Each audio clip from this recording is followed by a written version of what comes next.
Hey guys, welcome to the Locker Room Podcast. I am your host, Oliver, and joined by your co-host again, Sharpie.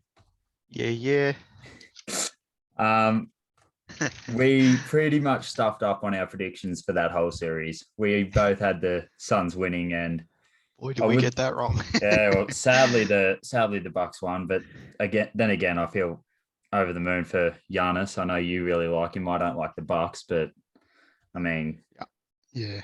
I'm just happy that for a player to be drafted and win a title at the team he was drafted at, I think that's awesome. You didn't need a super team to win it, even though Phoenix won a super team, but I'm just glad that Giannis won a title. well, I hope that's the narrative from now on. You don't need a super team to win, and we see less of them. Like, I'd much rather watch that final series, Suns and Bucks, than watch Lakers Nets that everyone thinks is going to be the final series. I reckon that's what makes it better is when two teams you don't expect to get in actually make it, and it means a lot more to them than LeBron winning his fifth or KD on a super team winning his third or fourth. Yeah. I would have liked to seen Atlanta come through into the finals as much as I disliked them against the Knicks. But yeah, it's also you can't say Atlanta's a super team either. They've only got Trae Young, but they've built well around Trae Young, which is what I like and what I'm really jealous of. Their team is now, don't quote me on this, but it's reminiscent sort of the Dallas Mavericks team. They got one. I wouldn't put Trae Young on Dirk's level, but they got one standout player, and then they got really good players around him that know their role and do their role Yeah. well. Well, they've built the team to what Trae Young can't do, and that's defend. So Yeah, they've got brought in players like DeAndre Hunter, Clint Capella, Collins also, who are an elite defenders, especially Hunter who came back for the playoffs, great 3-and-D player, pretty much clamped Randall the whole time. sadly. Sadly, yes.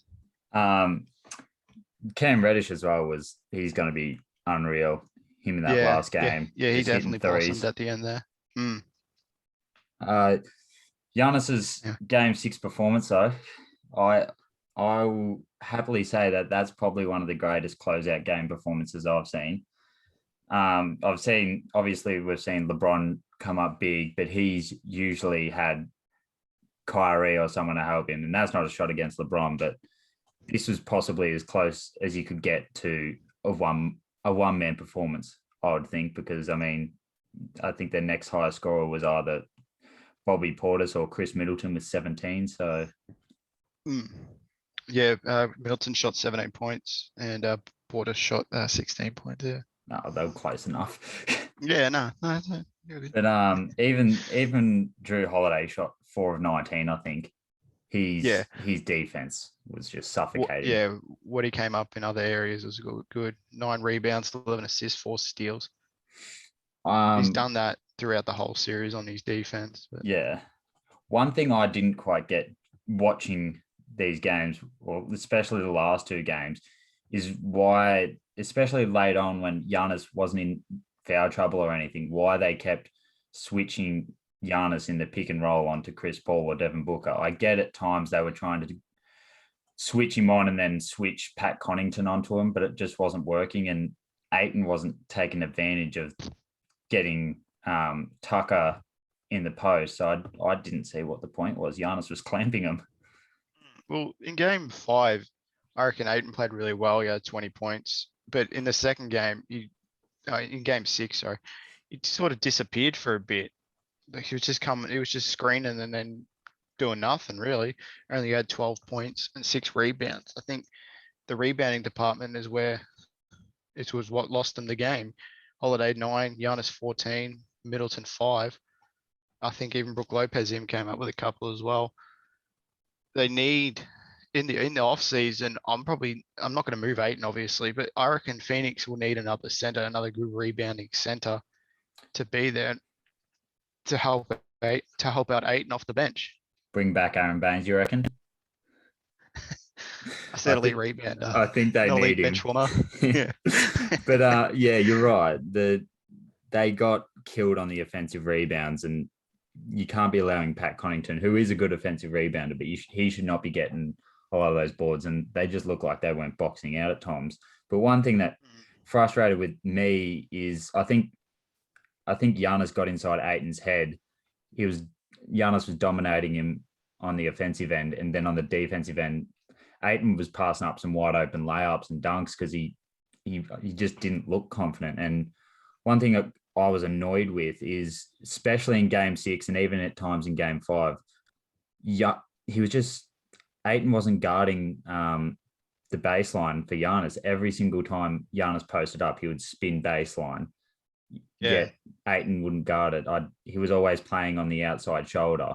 And I don't know if I wouldn't put that down to coaching, but I think that's something that he needs to just think. He keeps getting beat on it. Maybe switch it up, throw different looks at him. Well, he's only 22, so he's got a lot of years to improve himself on. Yeah. I think with Giannis's agility, especially with the Euro step real quick, also, it's hard. It's a bit hard for him to get over there. So I think that's just, something that you'll learn eventually. But I'm not going to write Aiton off as a great center. Oh, he's very young. He's gonna be a great center. But they've got a young team as well. Yeah. Phoenix also, with like Booker's only 24. Obviously Aiton. We've got Cameron Payne coming through. Mikal Bridges also. I hope they're back there sometime soon. I like Phoenix. Yes. Mainly so because of Steve Nash, but yeah, no, it was a long time ago. Now this is going to be a bit of a hot take. I've already copped a bit of flack for it. Now I don't like to blame certain individuals for losing, and especially when the Bucks were the better team. They had the better players. They had a better system. They should have won that no matter what. But I'm not putting all the blame on him. I'm just saying if I had to, in Game 5, Monty Williams' coaching, I think he just got out coached by Coach Bud, which is controversial because I love Monty Williams. And a lot of people are asking for Coach Bud to get fired halfway through the season or even into the playoffs. But I think Monty Williams' management in that, especially Game 5, was pretty poor.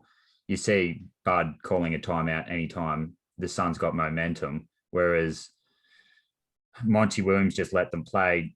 Didn't call a timeout for about 7 minutes when the Bucks went on their big run, and he kept Booker on the bench for way too long in the second quarter when they were up 16. But I think you just need to put them down in that second quarter, and they should never have lost that game. But I think that was a turning point. Obviously, you don't blame one person, especially someone like Monty Williams, who's a great coach. But you got things like Monty Williams in that situation. Chris Paul had a terrible Game 4, I think it was, and Aiton had his worst game of the playoffs in a closeout in Game 6. So I don't want to blame anyone, but that might be considered a hot take.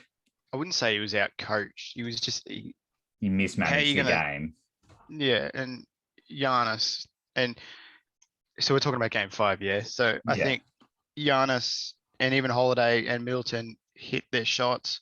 Middleton with 29 points, Holiday with 27 points. Both shot really well, over 50% each. I can't see the blame being on Monty Williams. Yeah. I think also Booker and CP's foul trouble, but I think they both had 5 fouls each. Yeah. So, apologies if you can hear the dog in the background. That's can you hear it? Shout out to Millie. It's not my dog, it's the neighbor's dog. It doesn't shut up. Now this is a big question. Do you think Chris Paul returns to the Suns? I'd like to see him do it. I'd also like to see him win a ring. Maybe if he joins LeBron.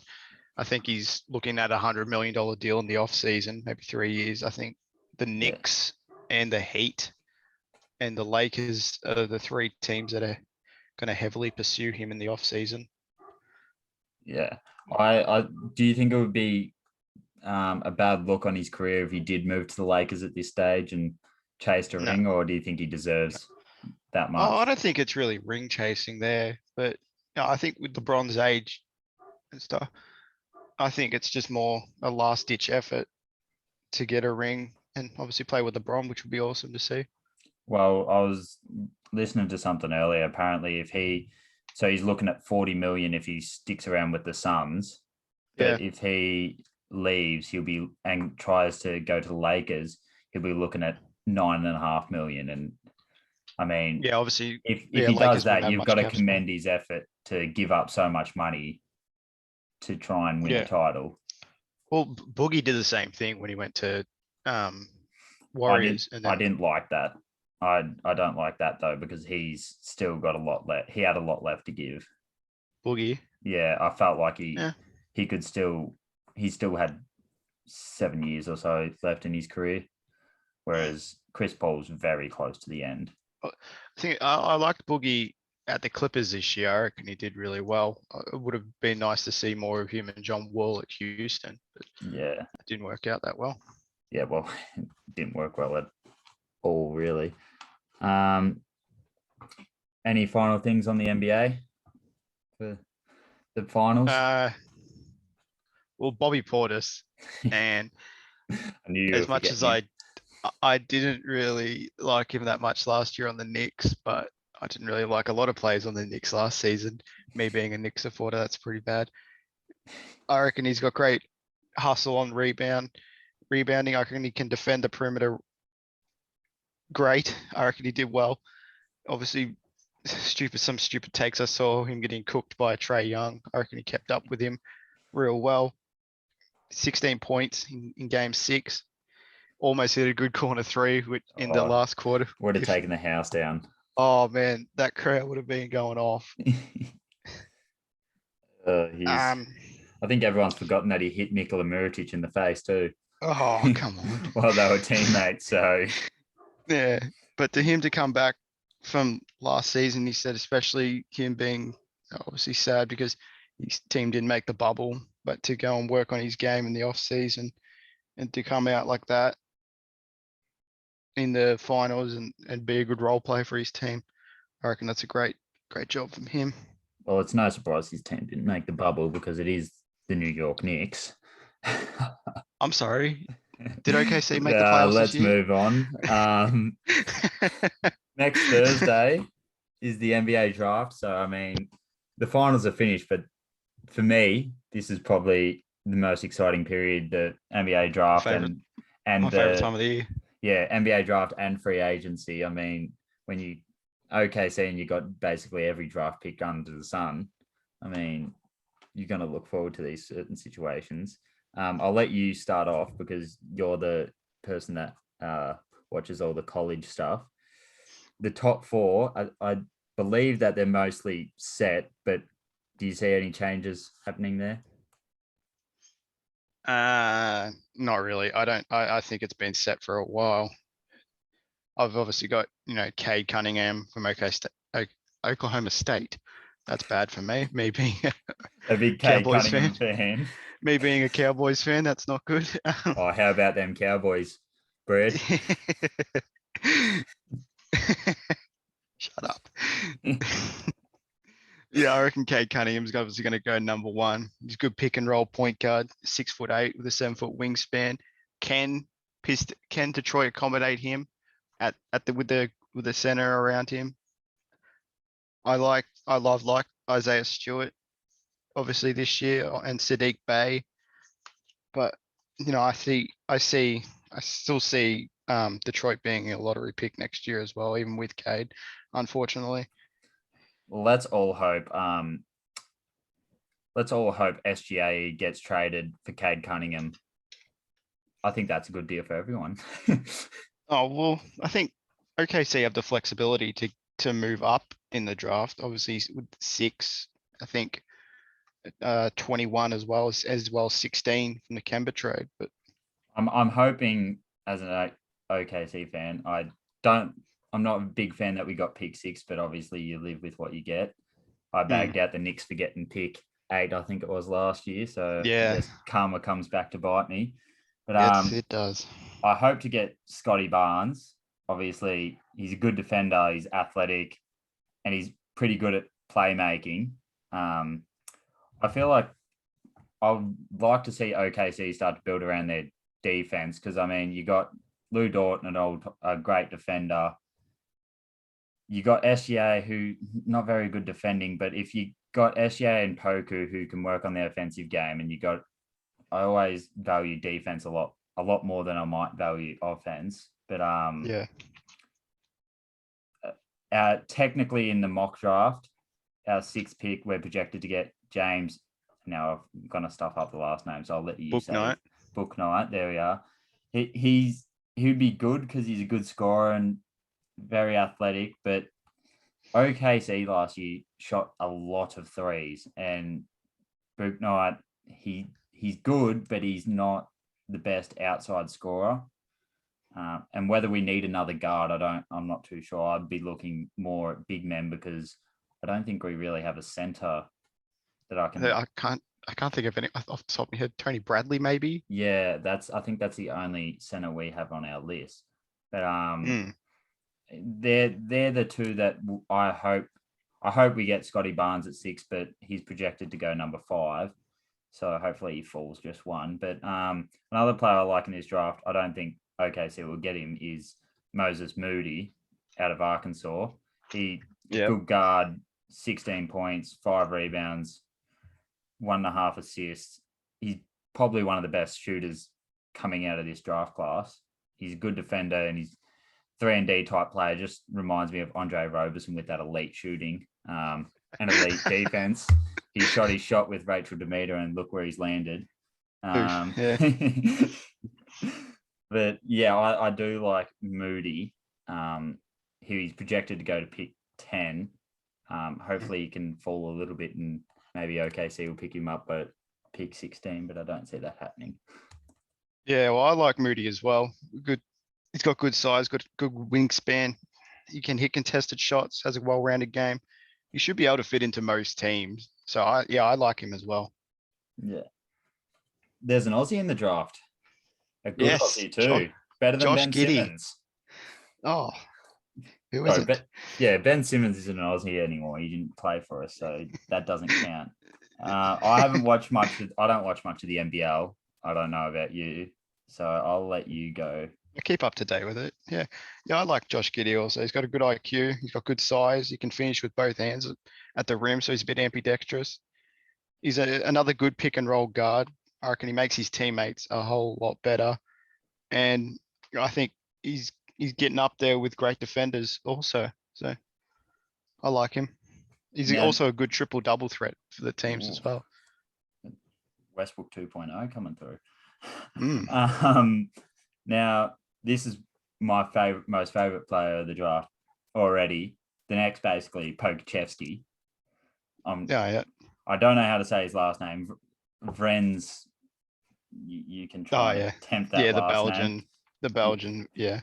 He's a 6'10" point forward. I've seen him play seen his highlights. He's good in the pick and roll, handling the ball, and he's very efficient from 3 and can hit the pull up. I mean, a 6'10" that can handle the ball like that, that's very valuable in the NBA today.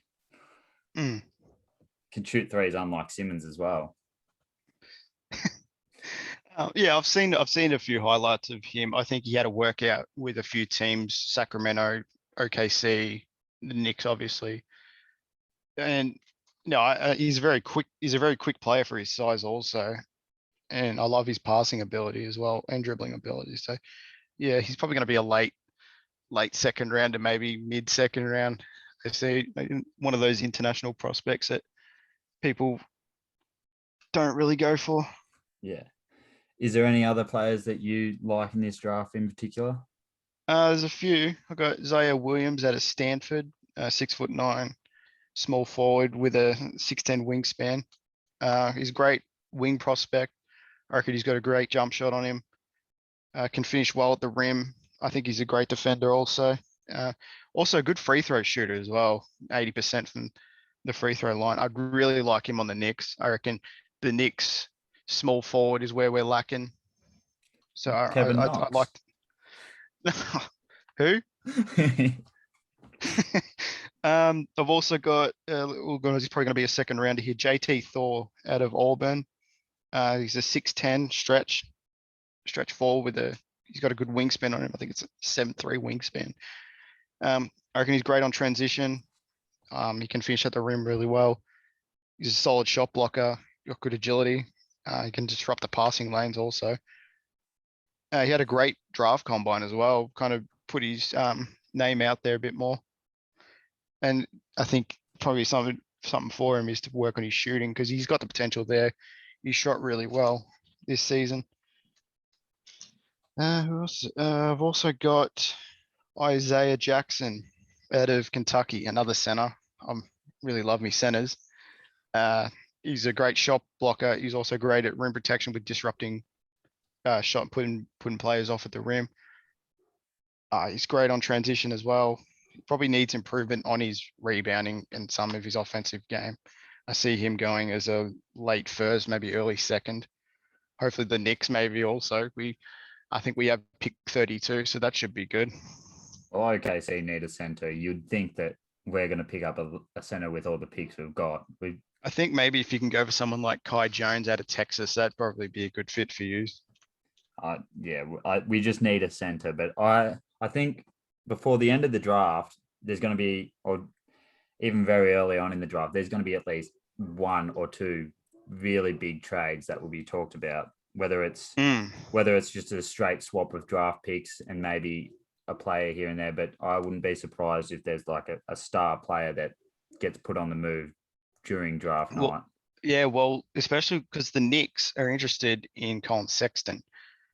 And if I've got Jalen Green going to Cleveland, so if they can move him on, if they can move Sexton onto the Knicks, maybe the Knicks give up maybe Knox and Obi Toppin and probably the 19th pick for someone like Sexton who's got an expiring rookie deal at the end of next season.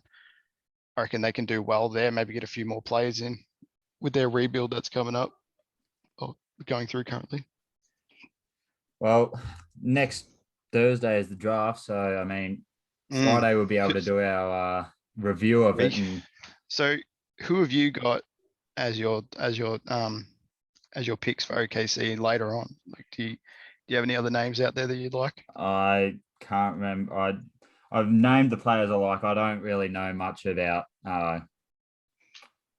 college. I don't watch much of it. I only watched a bit of it last year for the first time. But I mean, the only really players I know out of the top 10 maybe is Moody, Gideon, Vrenz.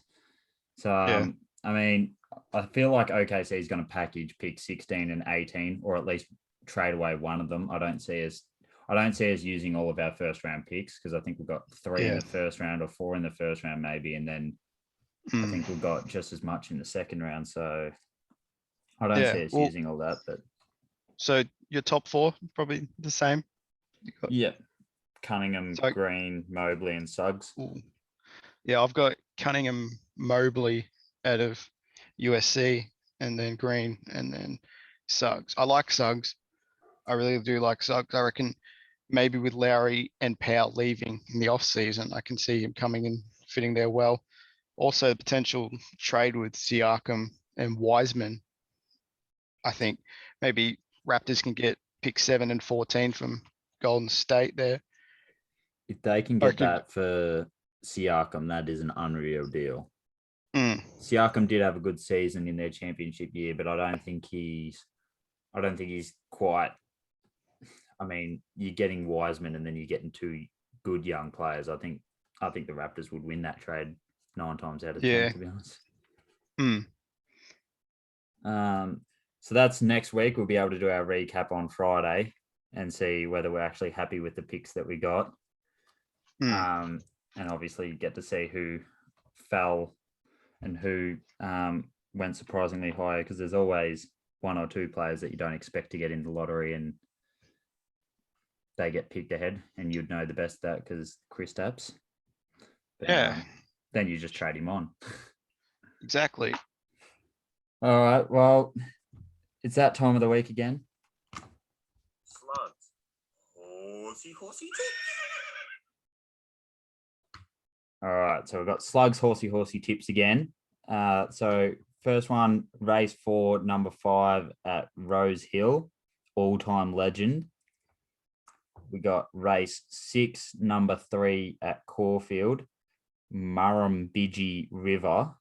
That was a bit of a tongue twister for me. And his roughie of the week is race 7, number 13 at Caulfield, Rockcliffe. So he's not going too badly, Slug. He's always got at least one ride each week. And he's had a couple of second places. So he's traveling well. Finally, AFL. I did get 9 last week. However, I did make a change to the tips that I gave out on the podcast. One of them being, the only one being Carlton and Collingwood. I tipped Collingwood, but I changed it to Carlton 10 minutes before, and I got a perfect 9 for the week. So congratulations, me, I reckon, Sharpie. No. So first game tonight is Port versus Collingwood. Do you really think this is a question? It's Boakes 300. Let's go. I've got Port here, especially they got Rosie back as well, and Butters. I think Port are going to blow them out of the water and won't even be close. Who knows? We said that about Melbourne. Yeah, that's very true. Oh yeah, true. That was a draw, wasn't it? Yeah, that didn't happen. Yeah, perfect 9. Technically, it was 8.5, but this one's going to be close, I reckon. Carlton North, Cripps is back, and Cunnington is back for North. So 2 big ins. North have been playing really well. Who have you got in this one? I see Carlton here. I reckon Carlton played really well against Collingwood last week. Dominated them, especially in the second half as well. I think Collingwood only kicked 3 goals in the second half. That first half, they had me worried. Yeah, same. I really liked Carlton there last week, so I reckon they can go again this week. Oh yeah, I agree. I think Carlton only just win this one. Brisbane, I need to stop saying that reminds me. That's probably the 100th time I've said it. Thanks, Brad. Yeah. Have a drinking game with it. That'll be fun. Oh, there we go. I've done it again. So I'll go to show now. Brisbane versus Gold Coast. That's not a debate, really, is it? Brisbane, I'm guessing, for you as well. I don't know. I reckon Gold Coast played. They took it to Bulldogs last week. Miller with 38 touches. But I don't know. I'd like to see Brisbane win, but they lost as well last week to Richmond. So yeah, and I called that because Richmond are one of the best teams. We don't need Dusty, I reckon. I think we're. Oh yeah, nice. We're still flag favourites coming out of 9th. Yeah, and Grizzly Adams had a beard. Yeah. Grizzly Adams did have a beard. And next we've got West Coast versus St Kilda at Optus Stadium. West Coast have a few outs. The only really noticeable one's probably Shuey. And Saints have Rowan Marshall, who's under protocol. So they've got no really big name ins. West Coast are heavy favourites, and I think rightfully so. I have West Coast winning this. Do you have any? I think West Coast as well, especially with Josh Kennedy coming back in. I reckon I've got West Coast also. For the next game, it's probably the game of the round. We have Melbourne versus Bulldogs. Bulldogs have Libba coming back in and Hannon, and they've got Shaki, which is interesting. They've got Dunkley going out, who's being managed, but the Demons only have one in, and that's Harms. You're a Doggies supporter, aren't you? I'm guessing you're going the Doggies? Yeah, 100%. Just like the dog next door barking. I reckon the D's get up here. If it was at Marvel Stadium, I'd go Bulldogs, but I think since it's at the MCG, it's a must-win game for Melbourne. I reckon they need to win these types of games, especially after drawing with Hawthorne, which takes us into the next game. Adelaide versus Hawthorne. No Like close real, game. no real big ins and outs. You got Billy Frampton, who's not that good, but you got Wingard and Scrimshaw and Hardwick for the Hawks. Who do you have that one winning I that got one at Hawthorne. Marvel? I got Hawthorne. If they play, especially if they play the same as they played last week against Melbourne, I reckon they Inspired can. football. Exactly. I can see them winning here. Yeah, I agree. I have the Hawks winning that one. Next one is Swans versus Freo. Now I don't know what the go is with all the people that missed last week due to being in close proximity of a tier 1 side. I don't know if they're back or what's happening, but I know Sam Reed's back for Swans, and I don't really know the others. But it's Monday's 350th. Mm. Who do you have in this one? Well, I didn't like the way Freo played last week. They got outplayed every minute of the game, and I've got Sydney this game comfortably. Yeah, I think Sydney blow them out of the water. Now, I don't really want to ask about this next game because we don't have Dusty, but it's Richmond versus Geelong. Geelong have Gary Rowan and Lockie Henderson coming back in with Zach Guthrie, who I don't rate too highly. And Richmond have a lot of ins, mainly Caddy, Shane Edwards, and Coleman Jones. Obviously, 2 big outs in McIntosh and Dusty. I think I know where you're going. You're going Geelong, aren't you? 100%. Yep. I want to go Richmond, but if I want to pick 9, I think I'll have to. Yeah. Got to back your team. No, last time I didn't back my team, they actually won. So maybe if I back Geelong again, Reverse psychology. Win. It was actually against the Bulldogs too as well. I tipped Western Bulldogs and Richmond won. So hopefully that works again. So I'm tipping Geelong to make that clear. Last game of the weekend, a top 8. Essendon finally in the top 8. Who would have thought? Versus the Giants. A big in for Essendon going up against his old club is Dylan Shield. They've also got Zaharakis back in. But the Giants do have Whitfield, Mumford, and Ash all back in. And a debutant by the looks of it, James Peatling, never heard of him. But who do you have here? I've got Essendon. I reckon the way Zach Merritt played last week and Darcy Parish both getting 30+ touches, controlling the game. I reckon they can do it again. It'll be interesting to see how Darcy Parish's role changes with Dylan Shield back in the team. I hope it doesn't change at all because I love how Parish plays. He's probably top 2 player in the comp right now. If he was on a more successful team, he would easily be up there in the Brownlow, and he probably should still be, but that's up for discussion. But there's no Toby Green either for the Giants, I don't think. So, I mean, yeah, he's a great player. He's one of the top 5, top 10 players in the league as well. So if he wasn't a pain in the ass, I'd probably like him a bit more. Yeah, I don't like him, but you'd want him on your team. But yeah, he's an unreal football player. He's a bit like Tom Lynch. I know Tom Lynch is a bit of a dick, but yeah, he's on Richmond, so I've got to kind of back him. That's all the games for this week, and that's the end of our podcast for this week. I'm very keen for next week, to be honest, to recap the draft. Yes, and hopefully OKC's gotten rid of Kemba Walker by then. And hopefully the Knicks have drafted Sharif Cooper out of Auburn. It's going to be a lot of hopeful drafts for us, but watch, we won't get anyone that we actually want. No, we won't. All right. Thank you, Sharpie, and thanks for listening. Worries.